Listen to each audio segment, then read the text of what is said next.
नमस्कार। आज हम देखेंगे कि भारतीय समाज की रचना में जनजातियाँ क्या हैं, जनजाति किसे कहेंगे। से हम बात करें कि जो भारतीय संस्कृति है वो विश्व के अनेक देशों की संस्कृति से मूल रूप से जो उसका स्वरूप है वो आध्यात्मिक है। इसके कारण वो अन्य संस्कृतियों से अलग है। प्रकृति के विविध रूप हैं भारतवर्ष में, और यहाँ पर क्योंकि भारतवर्ष एक विशाल देश है, उसमें बहुत अधिक भिन्नता पाई जाती है। अगर हम प्रकृति रूप से देखें तो ऊंचे ऊंचे पहाड़ हैं, महासागर हैं, घने वन हैं, मरुस्थल हैं, पठार हैं, और साथ ही विभिन्न प्रजातियों का संगम यहाँ है। और इन्हीं विविधताओं की एक विशेषता, अगर हम भौगोलिक कहें, भौगोलिक विशेषता के कारण हम ये देखते हैं कि यहाँ अनेक ऐसी जनजातियाँ हैं जो ऐसे स्थानों पे बसती हैं जहाँ बहुत घना जंगल है, पहाड़ हैं, पठारी क्षेत्र हैं, और वे आज भी सभ्यता से बहुत दूर हैं और अपना जीवन अपने ही स्तर पर यापन करती है। इसके कारण ये लोग अत्यधिक पिछड़े हुए हैं। ये लोग खानाबदोशी झुंड में, कबीले में, गोत्र समूह में, भातृदल में, मोइटी के रूप में रहते हैं। भारत की अगर हम स्वतंत्रता से पूर्व बात करें तो जो विभिन्न पर्वतीय क्षेत्रों में जहाँ और सघन वनों में जो बसी जनजातियाँ थीं, उसे ब्रिटिश साम्राज्य मानव सभ्यता के विकास के आदिम अवशेष के रूप में अजायब घर की तरह इन्हें रखना चाहते थे, ताकि जो मानव शास्त्री हैं वे भारत में आके इनके जीवन का अध्ययन कर सकें। अतः हम ये देखेंगे कि स्वतंत्रता प्राप्ति से पूर्व इनके जीवन पर अनेक पुस्तकें लिखी गईं, किंतु इनकी सहायता और इनके जीवन स्तर के विकास के लिए कोई भी एफर्ट नहीं किया गया। कोई भी ऐसा प्रयत्न नहीं किया गया जिससे इन्हें जोड़ा जा सके सभ्यता के साथ में। यदि हम देखें कि जनजाति का अर्थ क्या है, अगर हम देखें तो विभिन्न समाजशास्त्रियों ने इन्हें विविध नामों से बताया है। जैसे हटन इसे कहते हैं कि ये आदिम जाति है, जिसका अर्थ है कि ये देश के वास्तविक निवासी हैं, यानी भारत देश के जो वास्तविक निवासी हैं वे जनजाति के लोग ही हैं। रिस्ले, लैसी, ठक्कर, एल्विन, सोवाट इन्हें आदिवासी के नाम से जानते हैं, और वैन्स इन्हें वन्य जाति का नाम देते हैं। जीएस घुर्ये इन्हें आदिवासी या पिछड़े हुए हिंदू का नाम देते हैं। लेकिन हम ये देखते हैं कि इन्हें विभिन्न नामों से पुकारने के पश्चात भी, जैसे गिरिजन, आदिवासी, वन्यजीव, आदिम जाति, जब हमारा देश आज़ाद हुआ तो देश के महान सपूतों के बलिदानों के अथक प्रयासों से हमें आज़ादी प्राप्त हुई, और जब संविधान का निर्माण हुआ तो संविधान निर्माण के विशेषज्ञों के मस्तिष्क में इन जनजातियों का विचार भी आया। तो हम ये देखते हैं कि वे जनजातियां जो राष्ट्रपति की अनुसूची में शामिल की जाती हैं, उन्हें संविधान में इनका नाम अनुसूचित जनजाति दिया गया।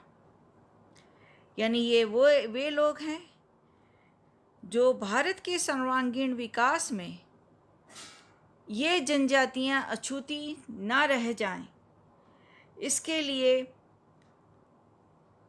इन्हें संविधान में कुछ अधिकार दिए गए हैं ताकि इनका जीवन स्तर सुधार हो सके, जीवन स्तर में सुधार हो सके और ये जनजातियां सभी प्रकार के शोषण और अन्याय से मुक्त हो सके। अगर हम बात करें 2011 की जनगणना के अनुसार, तो भारत में 8.6% जनजातीय लोग निवास करते हैं और 698 आदिवासी जनजातीय समूह हैं और व्यक्तिगत समूह के रूप में हम देखें कि 705 व्यक्तिगत समूह पाए जाते हैं। अब विभिन्न समाजशास्त्रियों ने अपने अपने नामों से इन्हें संबोधित किया, लेकिन संविधान का अनुच्छेद 366 उसका 25वां सेक्शन में जो अनुसूचित जनजातियों को परिभाषित करने की एक प्रक्रिया निर्धारित की गई, उसमें ये कहा गया कि अनुसूचित जनजातियों का अर्थ ऐसी जनजातियों या जनजातीय समुदाय के अंदर कुछ हिस्सों या समूहों से है जिन्हें इस संविधान के उद्देश्य के लिए अनुच्छेद 342 के तहत अनुसूचित जनजाति माना जाता है। अब हम देखेंगे कि विभिन्न समाजशास्त्रियों ने जनजाति को किस तरह से परिभाषित किया है। पहली हम परिभाषा देखेंगे चार्ल्स विनिक की। वे कहते हैं कि एक जनजाति में क्षेत्र, भाषा, सांस्कृतिक समरूपता तथा एक सूत्र में बांधने वाले सामाजिक संगठन को लेते हैं जो सामाजिक उपसमूहों जैसे गोत्रों या गांवों को सम्मिलित कर सकता है।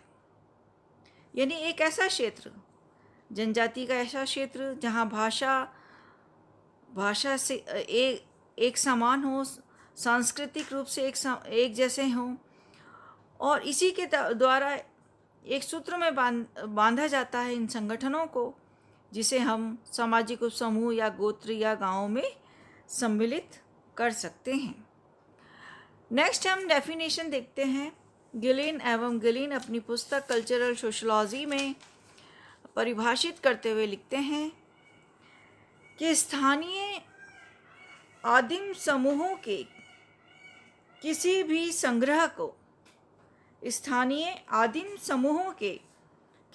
संग्रह को जो एक सामान्य क्षेत्र में रहता हो, एक सामान्य भाषा बोलता हो और एक समान संस्कृति का अनुसरण करता हो, जनजाति कहते हैं। यानी वे कहते हैं कि एक स्थानीय समूह जो किसी भी सामान्य क्षेत्र में रहता हो, एक ही जैसी बोली बोलता हो और एक ही संस्कृति का अनुसरण करता हो, उसे जनजाति कहते हैं। नेक्स्ट हम डेफिनेशन देखेंगे मजूमदार की। मजूमदार अपनी पुस्तक races and cultures of India में लिखते हैं कि आदिवासी जनजातीय परिवारों तथा पारिवारिक वर्गों का एक समूह है जो सामान्य नाम धारण किए हुए हैं। इसके सभी सदस्य एक ही भूमि पर निवास करते हैं और एक ही भाषा, विवाह की प्रथाओं तथा कारोबार संबंधी एक ही नियम का पालन करते हैं। वे आदान प्रदान संबंधी पारस्परिक व्यवहार को विकसित करते हैं और साधारणतः आदिवासी जनजाति अंतर्विवाह सिद्धांत का ही समर्थन करती है और उसके सभी सदस्य अपनी ही जनजाति के अंतर्गत विवाह करते हैं और कई गोत्र मिलकर आदिवासी जनजाति की रचना करते हैं। प्रत्येक गोत्र के सदस्यों का परस्पर रक्त संबंध जुड़ा होता है। इनमें या तो अनेक लघु वर्ग होते हैं या एक वृहत वर्ग में सम्मिलित हो जाते हैं, अन्यथा उनका वंश परंपरागत सरदार होता है। इस तरह से आदिवासी जनजाति को एक राजनीतिक संघ भी माना जा सकता है। इसी को हम देखते हैं कि मजूमदार की परिभाषा में हमने देखा कि एक परिवार या परिवारों का समूह है जिसका एक सामान्य नाम है, जिसके सदस्य एक ही क्षेत्र में निवास करते हैं, एक भाषा बोलते हैं, विवाह संबंधी जो परंपरा है उसका निर्वाह करते हैं, व्यवसाय भी एक तरह का है और उसमें व्यवसाय में जो निषेध है उनका पालन करते हैं तथा परस्पर आदान प्रदान कर दायित्व को पूरा करते हैं और एक सुनिश्चित व्यवस्था को विकसित करते हैं। उसके बाद हम देखते हैं हॉवेल क्या कहते हैं। हॉवेल कहते हैं कि एक जनजाति एक सामाजिक समूह है जो एक विशेष भाषा बोलता है तथा एक विशेष संस्कृति रखता है जो उन्हें दूसरे जनजातीय समूहों से अलग करती है। यह अनिवार्य रूप से राजनीतिक संगठन नहीं हो, यानी एक जनजाति क्या है, एक सामाजिक समूह है। ये कहते हैं कि एक विशेष भाषा बोलता है, यानी अपनी एक विशेष भाषा होती है, विशेष संस्कृति होती है जो दूसरे जनजातीय समूह से अपने आप को अलग करती है और यह अनिवार्य रूप से राजनीतिक संगठन नहीं है। क्योंकि हम देखते हैं क्योंकि परिस्थितियां मानव की यापन पद्धतियों और स्वभाव में अंतर उत्पन्न करती है और इसी के आधार पे एक संस्कृति दूसरी संस्कृति से अलग हो जाती है। तो ये हम डेफिनेशन देख के हम ये अगर हम कहें कि इंपीरियल गजेटियर ऑफ इंडिया में जो कहा गया है, लिखा गया है कि एक जनजाति परिवारों का एक संकलन है जिसका एक नाम होता है, जो एक बोली बोलती है तथा एक सामान्य भूभाग पर अधिकार रखती है और इनमें प्रायः अंतर्विवाह नहीं करती। तो उपयुक्त अगर हम विभिन्न विद्वानों की परिभाषाओं के आधार पर हम देखें तो जनजाति एक ऐसा सामाजिक समूह है जिसका एक विशेष संस्कृति होती है, जो एक निश्चित भूभाग पे रहता है, सामान्य भाषा होती है और जो विवाह व्यवसाय आदि में विशेष नियमों का पालन करता है। इस तरह से हम देखते हैं कि जनजाति क्या है, जनजाति का अर्थ क्या है और जनजाति की परिभाषाएं क्या है। Thank you.